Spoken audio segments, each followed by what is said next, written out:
In this episode, we meet Graham Beales, CEO of the healthy soda and kombucha brand Ep001.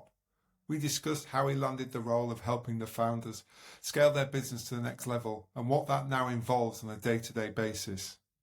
Graham shares with us his thoughts around the vital importance of finding good mentors, ensuring you put your energy and focus into what you can really control, and how staying physically in shape can lead to a strong mind. I hope you enjoy.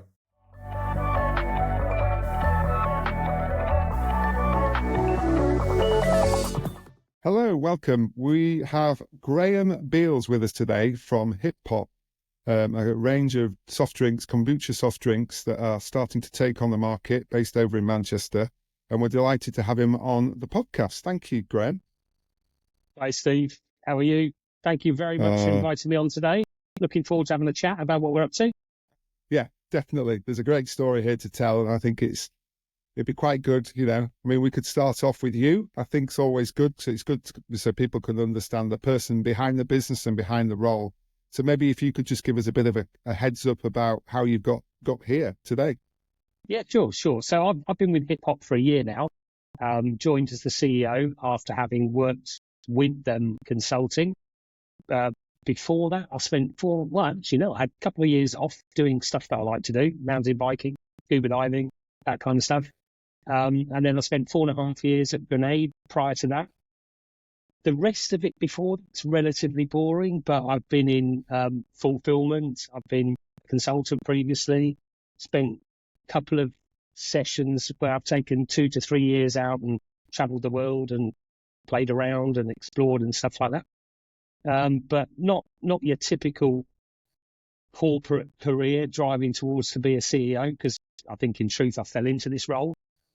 I think that point's an interesting one, isn't it? This idea that people look at people at your level and go, "Oh my, well, he must have been fast tracked here and had this corporate training there." And I love that fact. Obviously, we've spoken before, and I've looked at your past that you've tried things, and some have worked and some haven't. And I was having this conversation. My oldest son's at university. He got a bit disgruntled in the final term because he was doing some stuff he didn't enjoy, and I went, "This is what life's about. You're learning that's not going to be your future, but the bit you enjoyed here is, and you've got to experience the dark side to get the light side, haven't you, with it?" And a career will take the path it does if you drive it. Yeah, I think intermittently in my career, I've had some fantastic bosses, some fantastic people and bosses. And on the opposite end, I've had some real, I was going to say shit shows, but, I've had some real bad experiences. We're all adults here. We'll have to put a little E on it now. But little beat, yeah. Yeah, I've had some really bad ones as well. But I just, I did have a proper corporate kind of fast track early years, probably till I was about, I don't know, mid-late 20s. And I just realised it wasn't for me. I bloody hated it. Every morning, suit, tie, all of the old-fashioned hierarchical stuff that you get exposed to in kind of bigger established businesses and what have you. And it was suffocating is the way I can, it's like putting a paper bag on your head every morning when you got up and not being able to breathe properly. And I kind of, again, I stumbled into an opportunity which was fantastic. And I spent a couple of tranches working with that business. Lots and lots of stuff went on in that would be, good to chat about, but we haven't got all month to do it, unfortunately. We can have a second episode, there's no problem. Yeah, there's some snippets out there through my career that would be probably quite interesting to chat through. I'll make a note. Yeah. So I suppose as well, look, part of this is you can get to do a bit of a plug for the brand now, because it'd be good for people to understand what the journey of Ep001 is. And I'll keep saying that right, not hop. Yeah. And the range that it does, and it seems to have hit into a lovely niche that's very en vogue. And I suppose it's, how do you stay relevant as much as anything in this market? I think the important thing, I'll give you the story around the brand, but I think one of the important things is how I joined, because that, I think, indicates what the brand means to me and what the brand is in my eyes. So, I joined kind of the founder challenger brand scenario when I joined Grenade. It was a punt from me, hats off to Alan Jules, who started the business, for bringing me on board. But it was an absolute eye-opener for me in terms of how you can run a business. All my previous experience was really typically corporate. But having left Grenade, I wanted to, I'm getting close to retirement. I'm an old fart, in truth. Soon.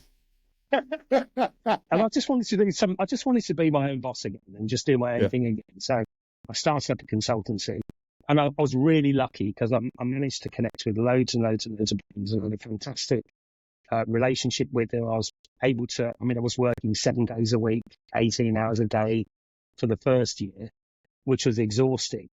But it was finding my way around that kind of environment, which I've been exposed to at Grenade. And I met Kenny and Emma as part of that journey. I was introduced to them by Jules, and I've worked with them probably on 3 or 4 different projects over a period of time. I just love the pair of them. They're like super cool, super funny, super relaxed. They're very focused on what they're trying to deliver. And the kind of round about this time last year, they asked me to get involved again on a consultancy basis. And I didn't want to work in another company. I didn't want to work for other people. And I really haven't got to the point where I can put my finger on what the trigger was. But I'd like the drink since I first met it. It's a really clean, refreshing, flavour-led drink. And the drinks themselves, we've got 2 product groups that we offer. We've got soda and a kombucha. And with the kombucha, we've got a CBD kind of variation as well, a couple of flavours there. But the whole purpose of these guys inventing these drinks and bringing them to them was health-driven originally. And it's in public domain now so many times. There's a little story between Emma and Kenny and Kenny's IBS. I'm not going to go into that. It's publicised all over the web. Everybody knows about it. But it is. That's good for people to hear, that it can be a very personal trigger for going on a journey of finding your own business and founding your own business and growing it, because you solve a problem, isn't it? The story of Phil Knight at Nike was he started importing trainers because he couldn't get good runners, and that's it. It was like personal. Oh, by the way, now I'm a billionaire. There's not many businesses, I guess, that I've seen an opportunity. I'm not particularly passionate, but I'm going to plump. And these guys, when they started hip hop, that wasn't their reason. It literally was Emma wanted to help Kenny out, who's a mate, with his IBS, and she'd been into fermented foods and kombucha for a number of years, based in America, and she just kind of started that. It helped him, and they kind of mushroomed from there, really. Oh, this is a great idea. Let's do something with it, and so they started just making typical kombucha. Decided after a bit of feedback from consumers, let's get a bit more flavour-led, but not lose all the health benefits. The kombucha morphed to a secondary product group, which is soda.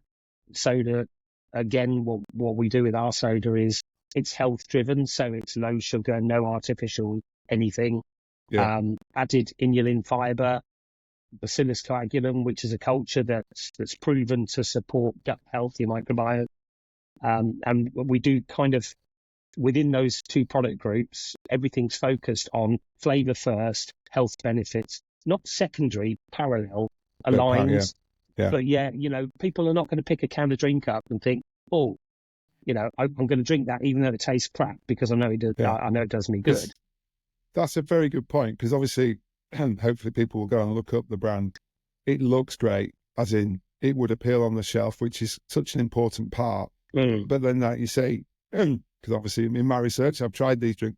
When you drink them, you're like that the both sides work. It's not as though you've just sorted out the look. You've got the product, because that's going to give longevity to the brand, isn't it? It's not going to be a short, quick kick. Absolutely, we're not trying to unseat any of the bigger boys. What we're trying to do is give people alternatives and choices. And I know that's a little bit of a cliche nowadays, but if you're going to drink something, if you're going to drink a can of something, if it's not a can of beer, if it's not alcohol, if it's a pop or a soda-oriented drink, you want to enjoy it. You want it cold. You want to enjoy it. You want to feel refreshed afterwards. You want to walk away from that thinking, I'll have another one of those at some point, or I'll try one of the other flavours or something like that. It's about occasions. It's providing a refreshing, light, enjoyable drink for various occasions. And it's not out. Yeah, I think that we've done a lot in my past in the alcohol industry, and now seeing how the no-lo's coming in, but also how this next generation coming through they're not drinking, but they're choosing, I'll have 2 non-alcoholic drinks, then I'll have my treat cocktail, or I'll have my treat, and within a night. And it's sort of alien to us the way we were brought up. You either went out boozing or you stayed in. And I think this is what's fantastic, is the quality of a non-alcoholic drink has to be brilliant, but it also has to say something about you. And when you've got that brand wrapped around it as well, it's suddenly starting to be a really exciting product.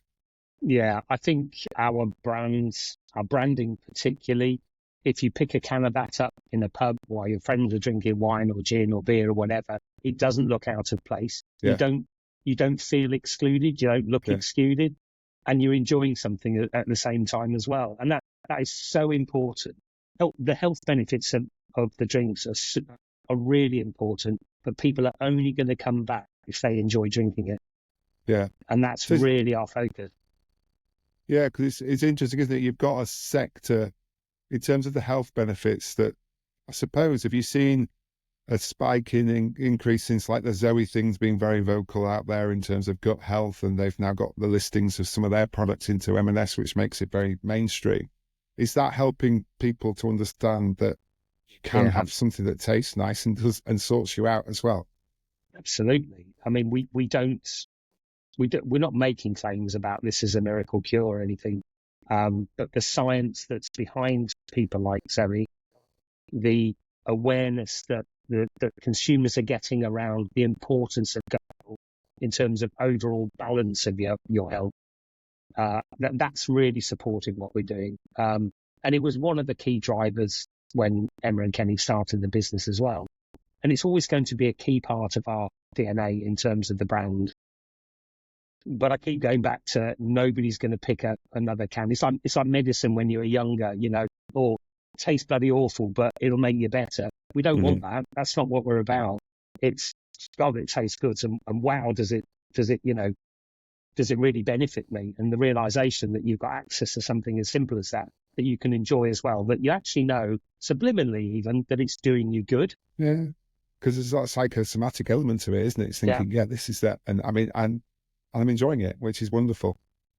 So that's great. So you've obviously got 2 founders. They're still in the business, aren't they? Both guys. Yeah. So how are you finding that handover to you and your skill set, or are you quite complementary, as in with different skill sets? It's interesting.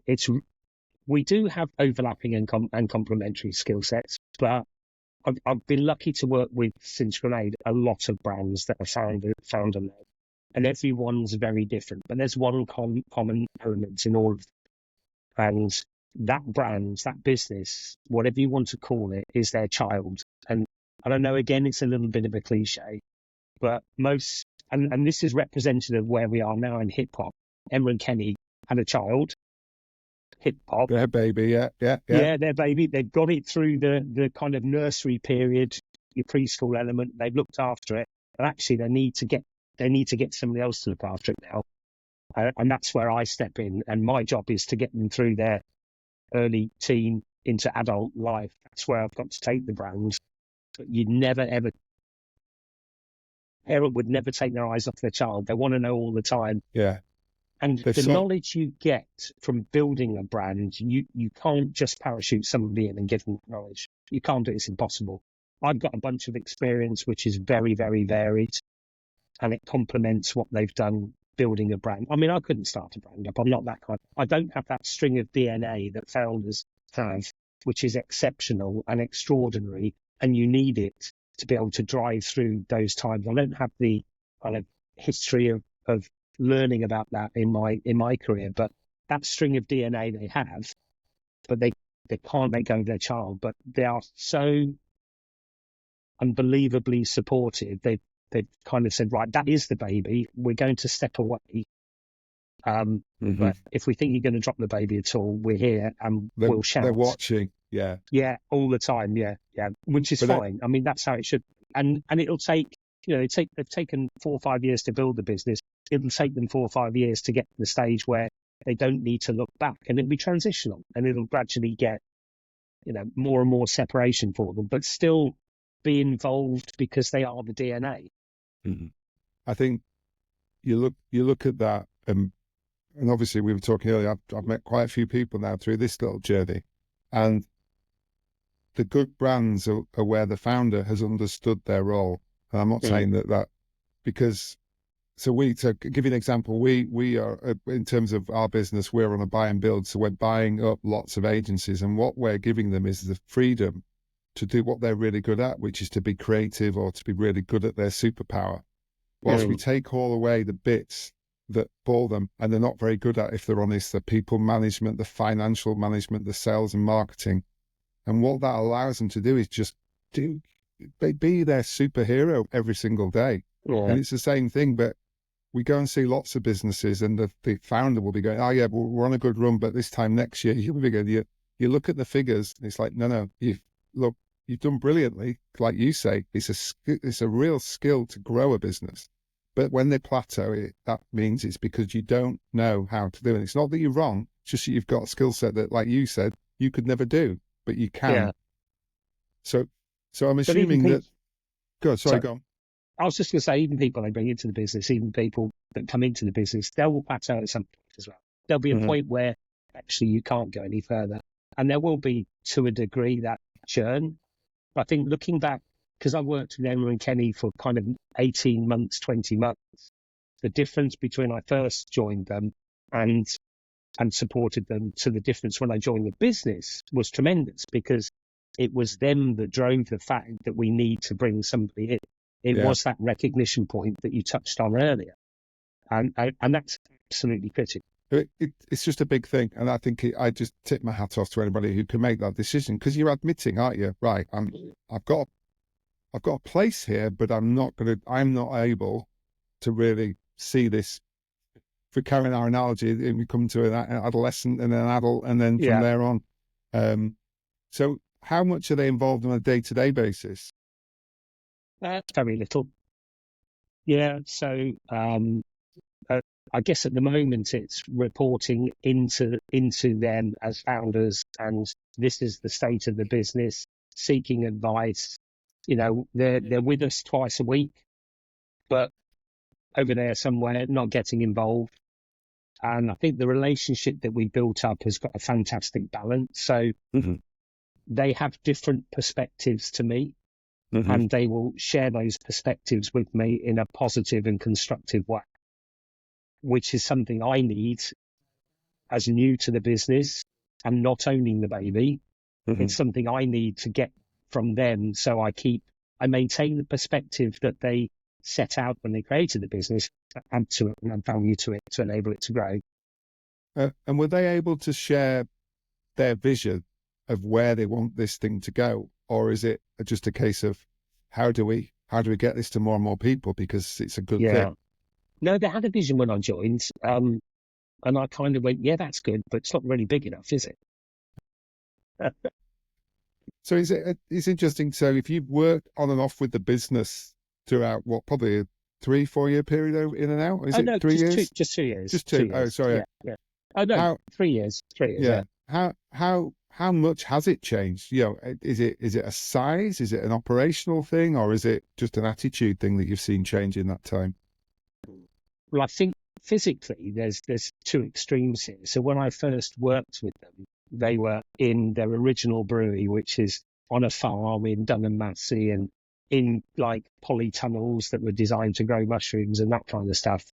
And they built a phenomenal operation. You just can't take it away. I love it stories was fantastic. Like this. Yeah. And then mid last year, we moved into a proper brewery. Like it was an established brewery before, underneath the arches, back at Piccadilly Station, around all the other kind of beer brewers around the area, right in the heart of the grit of Manchester. Yeah. So physically, it's transformed. But I think the underlying stuff, which is the real importance, is the volume of output, the quality of production, the style and effectiveness and quality of our sales and marketing initiatives have transformed over a number of years. And they've gone through stepped improvements and step changes. The perception of the business has gone from, oh, you sell a couple of bottles to a market, to, blimey, you guys are everywhere. You must be huge. So there is that there's that dramatic change in the business. Yeah, I mean, is distribution one of the challenges that you have? I think distribution, if you're talking physically, availability and store, distribution is always a challenge for any brand that's growing and going through the growth curve that we're going through. But the brand itself and the products are received really well. There's a lot of appreciation and recognition of the quality, the effectiveness of kind of the health, well, not effectiveness, but the benefits, the health benefits that underlie. So there's a great appreciation for it, but you have to go through a process. I mean, there are other brands out there that we are playing in the same space with. Those brands potentially might have a space already. We might be going for the same space at the same time. Yeah. So it's not a one-horse race in any way, shape, or form. So it is hard. And food and beverage and FMCG is the hardest place to play. Anyway. Yeah. I think there is the retailers over the last certainly 5 years have had a much better benevolent side to support new businesses, because as much as anything to reward their customers, to say, look, come to us, you get a different experience. You've got some unique products you won't find in some of the big multiples. And I think they are starting to drive. It started off with Morrison's doing the very local thing, didn't it? But I think a lot of them have now started to say, look, we need range. We can't just have the classic Cokes and everything we expect to see of fizzy drinks, because people's palate and demands changed, and that health awareness wasn't a thing probably 10 years ago, really, and now it is. And I think demand's the key, because if you look at the evolution of social media over the last decade and how informed people are becoming about things that are not perhaps their normal day-to-day habits, or they're not aware of that on a day-to-day basis. If you tie that in with your comment from earlier, where the current generation are choosing low or no, I read it. I mean, I don't know how accurate this is, and I don't know how good my memory is nowadays, but I read something, the current generation, something like 35% are actually choosing not to drink, or to drink lower alcohol, or to drink less frequently, which is, as you said earlier, is a huge shift in generational choices. And that demand has got to go into the retailers and the grocers, and the retailers and grocers. And they have made a lot of changes in the last 5 years, and that's still going on. We're still seeing it now. Initiatives from grocers, let's just do this kind of bay to fill that particular gap that we recognise the demand for. Yeah, that might have been tick boxing 2 or 3 years ago, but it's actually starting to fall into a much more of a mainstream where people are going, no, it's everybody. And it's more meaningful. Have you got a feeling of your audience? Is it that younger audience that we're describing, or have you got any anecdotal research that it's the market and it's an attitude that seems to be buying it? It's a shifting picture at the moment, but there is definitely the younger generation demanding it. There's a higher recognition of we'll kombucha have that word as a product. Yeah. There are. Is a kombucha the idea of the fermentation and the process by which it's made? Is that where that comes from?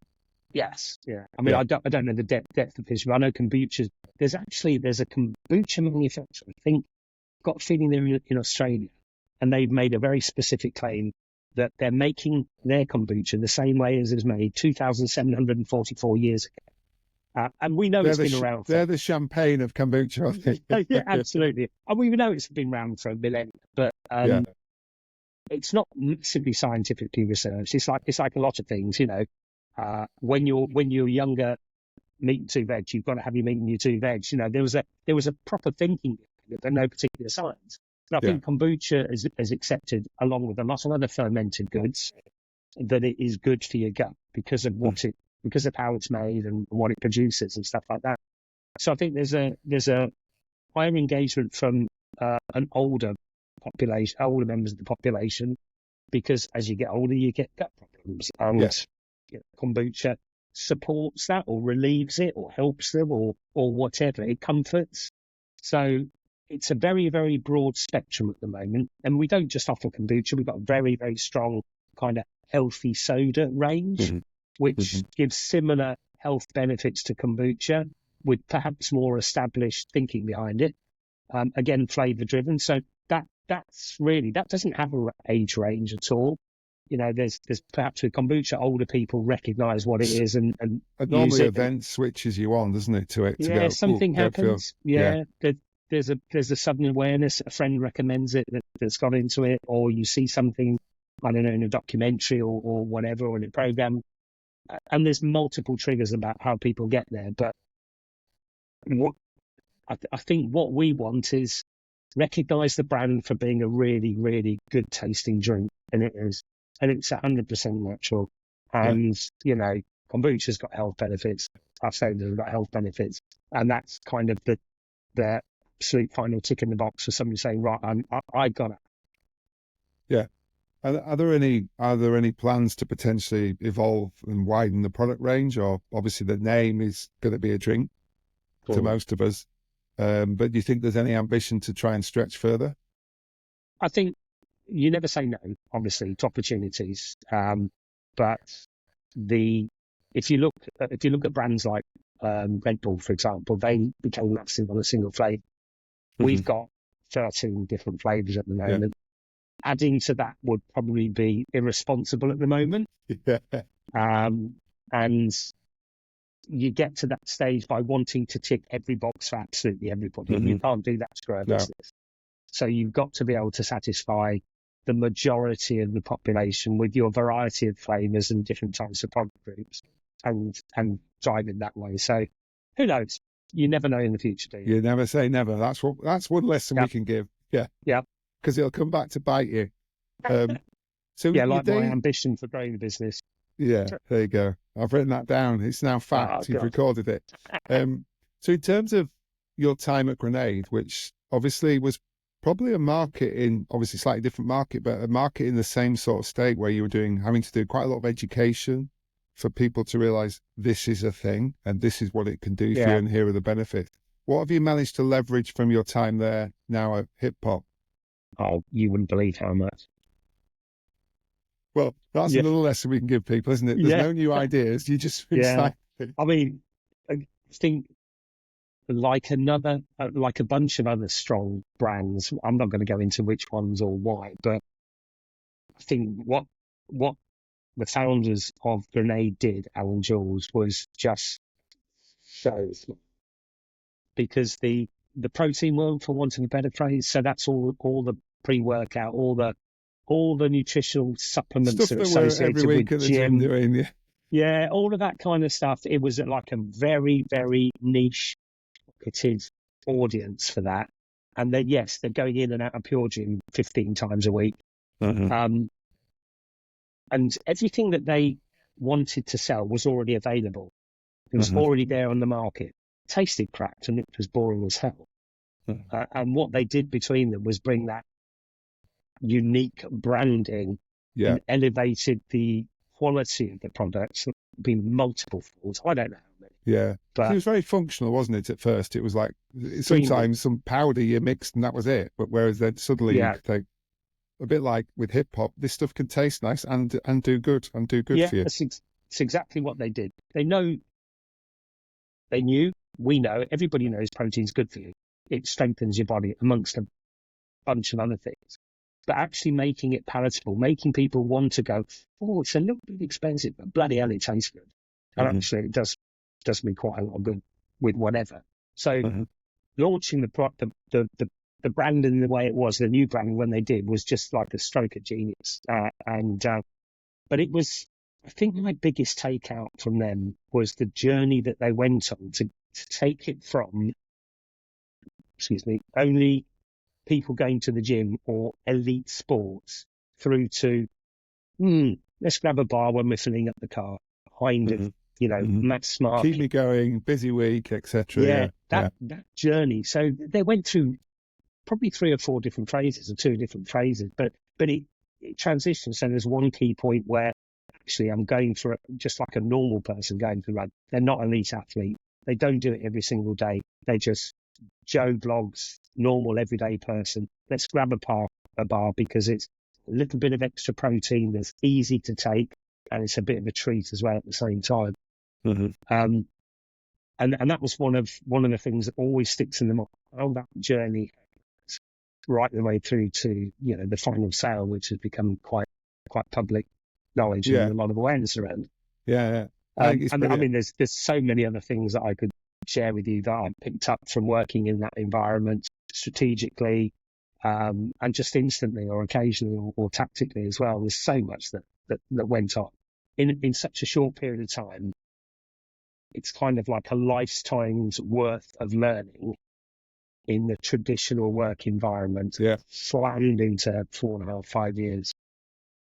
But it is, isn't it? It stays with you because you learn, and I'm sure if you had time to reflect in life, that there would have been things that went wrong that you learned from, and things that went right. And that's how we learn, isn't it? That trial and error is absolutely crucial.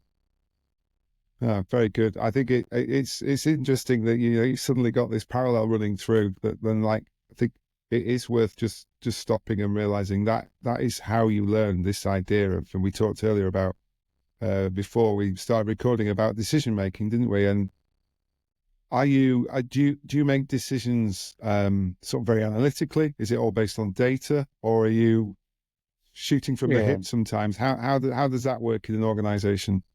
I'm not bright enough to mess around with analytics and data, to be honest. No, I think it's, as I said to you earlier, I think it's a really interesting topic, making decisions and applying your gut instinct. And I guess it's around what is your gut instinct? What is the thing? And it is about the experience you've pulled together through your lifetime, the mistakes that you've made, and applying some kind of an inner mental algorithm to bringing all that together. And I don't know what the real kind of correct way of describing that is, but I use gut instinct 80% of the time.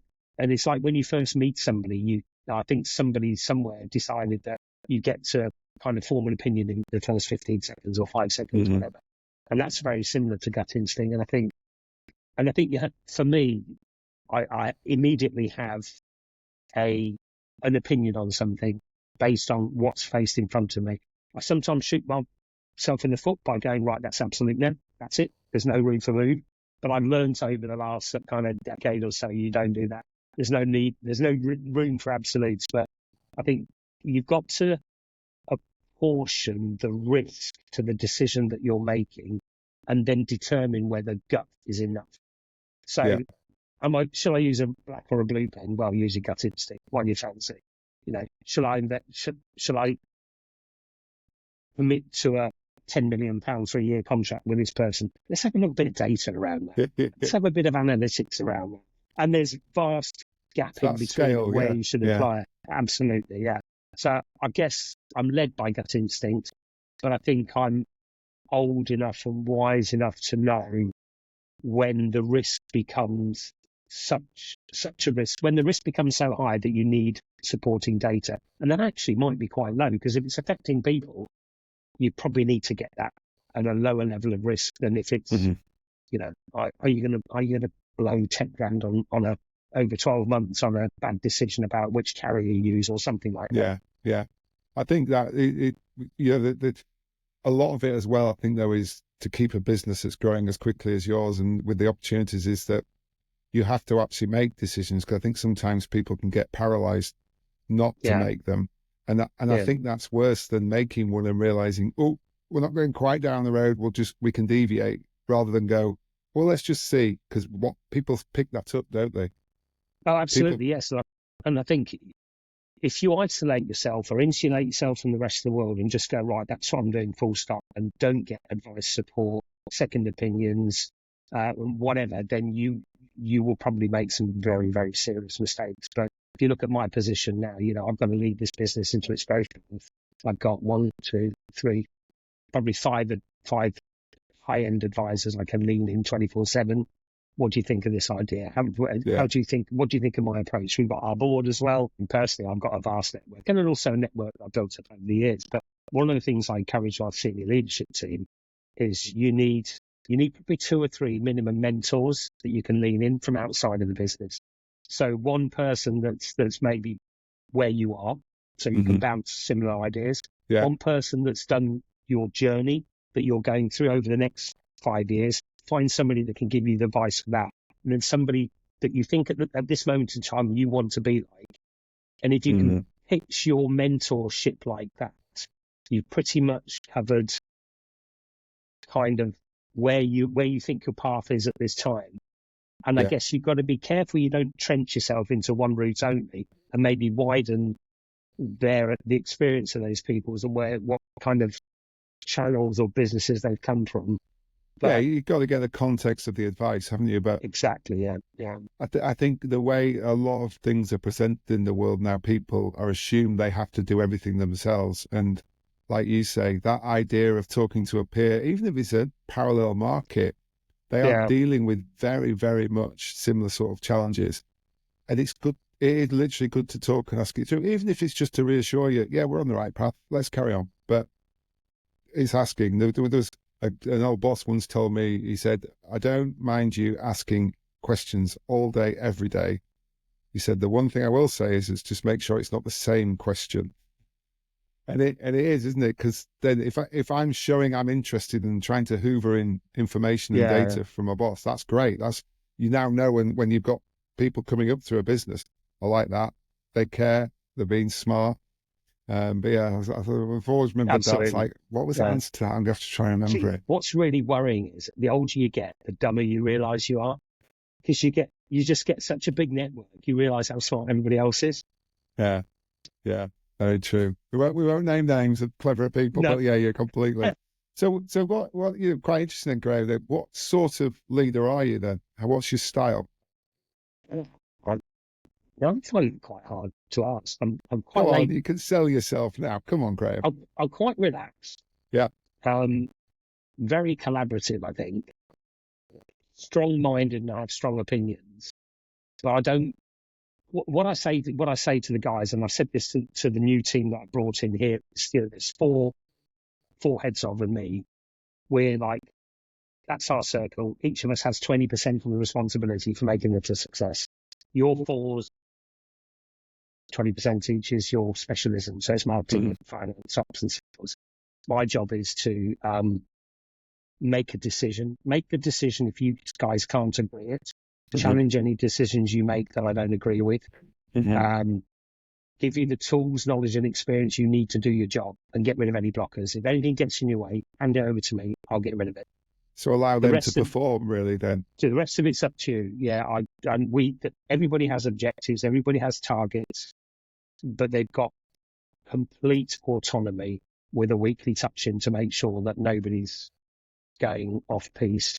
And that they understand that the guardrails are there for a reason. It's to make sure that objective we're heading for down there is where you guys are headed.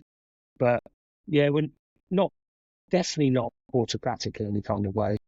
So that's good. That's going to attract a certain type of talent into the business, isn't it? Because you need them to be kind of efficient, self-sufficient, and a sort of a natural starter getter. And I suppose, does that keep the energy and the growth of that business going? It is, yeah, absolutely. And I think the way we structured the team and the type of characters that we brought in are, for this business, they've got the characters of what we think you need in a fast-paced FMCG challenger brand, but the skill sets you get to enable them to deal with kind of the big world out there, the adults, if you want, for want of a better phrase. We'll be a grown-up one day, yeah. Yeah, exactly. And it's a really, really tough balance to get. I think we've done a pretty good job of it. The team's only been together as a group of four for just under 3 months. The longest serving one joined us in January, and then the most recent 2.5 months ago, nearly 3 months ago.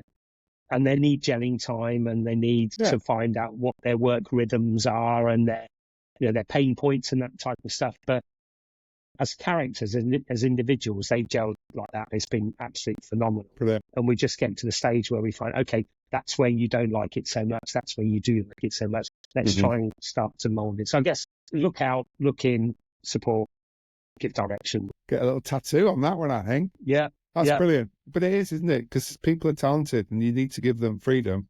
But like you say, protect them so they don't not quite collapse, but it could go wrong. And especially as you're learning, you feel you're in a safe environment to trial things, because that will just give the energy right the way through the business. Absolutely. They're all phenomenal in terms of knowledge, experience, and capability in their individual channels. But I've done more, I've seen more, I've seen different angles on a lot of the things that they see and that we face. And it's to bring that experience to the table and challenge, okay, you're thinking of it like that, but what about? Yeah, because it's like, I did that, cocked up, it really hurts, I'd like to save you from that. But there is they have to do a bit of failure though, otherwise they don't get any context of when it's going right, do they? Well, that's another rule I put in place from day one. Get it right 80% of the time. Just let yourself screw up the other 20%, but just don't bring the business down. Yeah. For God's sake. Just go out there, experiment and try. But if they use their intelligence, their knowledge, their experience, and their gut feeling, 80% of their decisions will naturally go right. And if there's any shadow of doubt, lean into one of the team and get, a second pair of eyes. But for God's sake, give yourself some space to absolutely screw and learn new stuff. Brilliant. I love that. Right. Coming to the end, let you get back to your day job. Nice to do a little bit of reflection in terms of passing advice on to the guys that are listening out there in terms of, what do you think when you sort of started your journey, what was some of the best advice that you've had that sort of has always stuck with you and given you a little, those dark moments you go, no, I'll apply that again? Yeah. So I think when I first started working, I probably didn't get masses amount of really good advice.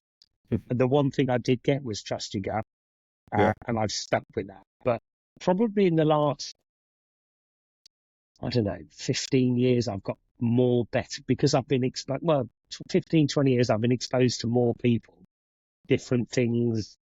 And I think the thing that sticks with me now, which I've picked up more recently, is about not wasting your time trying to change things you can't change. And then, it's the serenity prayer. I won't go through that when people can Google it and read. But I absolutely believe in the serenity prayer. Just put your efforts into what you can make happen. Don't worry or bother yourself with the rest of it at all. Yeah, that idea of controlling what you can have an impact on, because the rest is going to happen anyway, isn't it? And it's, look, if you get a lot of stuff lined up right, you'll have success. Yeah, but there will still be bits that you can't worry about. No one could have ever guessed COVID was coming. No one could have guessed Ukraine war. These things have affected us all, but it's just meant we've had to pivot with the new playing field that we've got to perform and deliver a business, isn't it? Yeah, absolutely. And I think the other thing that always sticks in mind is don't take anything personal. It is just business at the end of the day. That's interesting. And where's that come from, do you think? I think that's probably been building gradually over decades and decades. So, I think advice I'd give to people, and I think this is probably quite prolific on social media now, but it's about, you might be right for something today. That something may change. You may not be right for it in the future. You may change, and therefore you may not be right for it in the future. And when decisions are made that affect you, that are out of your hands, 99% of the time, it's not personal, it's business. Mm-hmm. Yeah. But there is certainly an age culture coming through where they do. And it's like, it's not even quite tough love. It's that the decision is made so that you can ensure that the business moves forward and continue to employ people. It's just been that. Mm-hmm. There's an interesting, I've referred to it before, podcast on high performance with Paul Barber, the Brighton CEO, and he talks about everybody having a sell-by date in the business as it grows, and he talked about their journey from, I think it wasn't Division 1, but literally from the Championship through. And he even realised when they get to potentially up into European places, he will have served his time and he will have to replace himself for the good of the business, because the business is bigger than any one person. And it's a very fascinating view, but it's right, isn't it? And you say absolutely you can move to do different things. Absolutely, yeah. And that's when you need to learn to diversify a little bit and add new skills, or constantly add new skills, so you've got more choice, more agility in the business. Yeah, and I think that's it, isn't it? You could, and also potentially putting yourself out of your comfort zone, even later on in your career. It's about, we all know we have a great day when we feel like we've learned something, we've done something new. And I think that's the bit that drives a lot of people that we forget about, that, you know, if you come in and you're doing the same thing day after day, then it becomes work, not fun. So yeah, you can find that passion. Couldn't agree more. Couldn't agree more. So is there just finally then, is there a one-off bit nugget that you would share with your younger self?